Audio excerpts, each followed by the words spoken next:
देवेंद्र फडणवीस ने महाराष्ट्र में राज्यसभा चुनाव में भाजपा के लिए एक चमत्कार कर दिया। भाजपा ने 3 सीटों पर जीत हासिल की।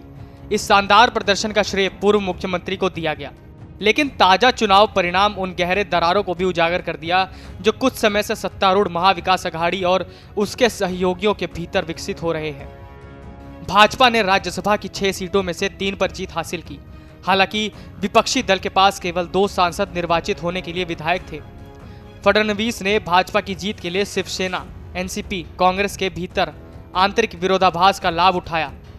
भाजपा नेता ने शनिवार को कहा, एमवीए और उसके घटकों के भीतर बहुत अशांति है, बहुत सारे विरोधाभास हैं। उनके अपने विधायक सार्वजनिक रूप से मंत्रियों द्वारा कमीशन मांगने की शिकायत करते रहे हैं। महाराष्ट्र में बहुत भ्रष्टाचार और अन्याय है जिसने भाजपा की जीत में योगदान दिया है।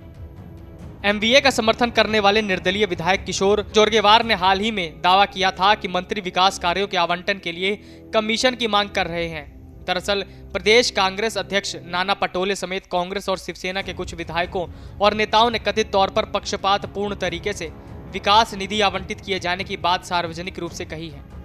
विधायकों ने यह भी शिकायत की कि शिकायतों को हल करने के लिए उन्हें मुख्यमंत्री उद्धव ठाकरे सहित पार्टी नेतृत्व या सरकार के साथ बैठकें नहीं हो रही हैं। कई एमवीए नेताओं ने स्वीकार किया कि सत्ताधारी गठबंधन में तीनों दलों के बीच लगातार तनातनी थी। एनसीपी प्रमुख शरद पवार ने शनिवार को भाजपा के प्रदर्शन पर प्रतिक्रिया व्यक्त करते हुए कहा, एक चमत्कार हुआ है और हमें यह स्वीकार करने की आवश्यकता है कि देवेंद्र फडणवीस अलग अलग तरीकों से लोगों को एक साथ लाने में कामयाब रहे हैं। जहां पवार की टिप्पणी का मतलब फडणवीस की तारीफ थी, वहीं राकंपा मंत्री छगन भुजबल ने बयान की अलग तरह से व्याख्या की। भुजबल ने कहा, हमें उनके बयान के महत्व को समझने की जरूरत है।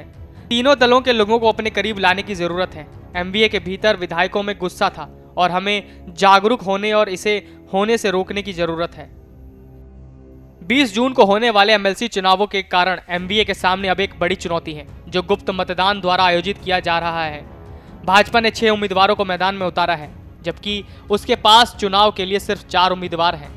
फडणवीस ने कहा कि अगर बीजेपी राज्यसभा चुनाव में खुले वोट के दौरान एमवीए विधायकों को क्रॉस वोट करवा सकती है तो एमएलसी चुनावों में और आश्चर्य हो सकता है।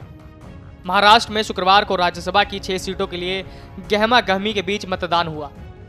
मतगणना को लेकर देर रात तक ड्रामा चला और शनिवार तड़के घोषित नतीजों में सत्तारूढ़ एमवीए गठबंधन और मुख्य विपक्षी दल भाजपा को बराबर सीटों पर जीत मिली। गठबंधन में शामिल तीनों दल यानी कांग्रेस, शिवसेना और राकंपा को एक एक सीट पर जीत मिली। चौथी सीट पर शिवसेना ने संजय पवार को मैदान में उतारा था, लेकिन वो हार गए। पवार को 39 वोट मिले। उनके हारने से शिवसेना और गठबंधन दोनों को झटका लगा है।